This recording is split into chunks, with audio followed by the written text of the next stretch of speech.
This is going to be the coolest experience of my life. Like, I am going to be at the Paralympics representing the United States of America. Like, there are so many athletes that work their whole lives for this.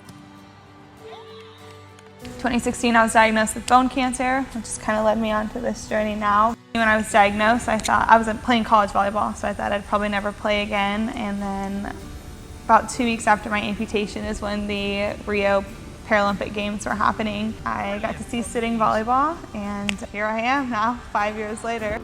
Right before my amputation, someone from my community sent me a magazine, and they sent me a picture, and they're like, oh my gosh, this girl plays volleyball and she's an amputee. At the time, I kind of put volleyball to the side because I was like, I probably will never play again standing. Then Rio Games were happening, so I got to watch them. And there's a girl on the team, her name's Laura. She has rotation plasty. And so I contacted her, I'm like, we have the same backwards foot, like, how did you start playing sitting? And she had been on the team since Athens. She just put me in contact with the right people. Could not be more thankful for her and whoever it was that sent me that picture. It's also so weird knowing that I've only been with the team for a little less than 4 years. It's just been 5 years since my amputations. Everything that me and her have done up to this point has been built around Tokyo happening. So with it getting pushed back, it was like, obviously our life didn't get put on hold. We keep striving for this moment, and then that moment just keeps getting pushed back. So just seeing it happen is going to be awesome.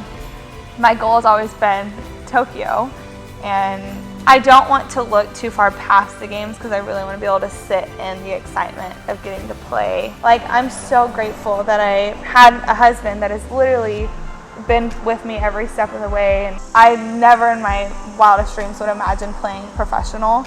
So getting to be with all the athletes from all over the world, it's such a cool experience, especially us being all like physically disabled athletes. It's so eye-opening. And to be with my team, like get to spend a month with 11 other of my teammates, so crazy, and such a cool thing to experience, and a blessing, because like not every athlete gets that, and especially cancer patients. Like, I'm doing it for every one of them that's not here today. I've had the blessing of getting to connect with a ton of patients and parents. Most people with bone cancer are diagnosed under the age of 15.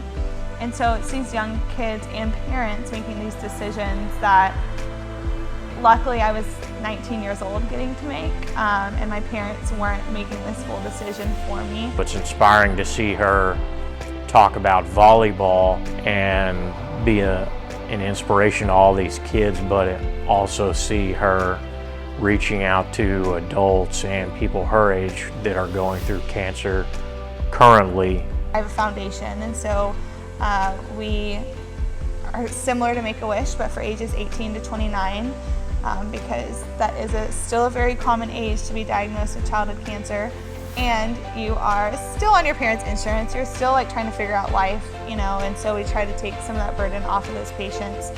It seems really scary when you're going through it, and although we are not in charge of the outcome, we can all have the same treatment, and every one of us is going to have a different outcome, which I think is the hardest part. But just allowing them to know that there is a sliver of hope with cancer diagnosis.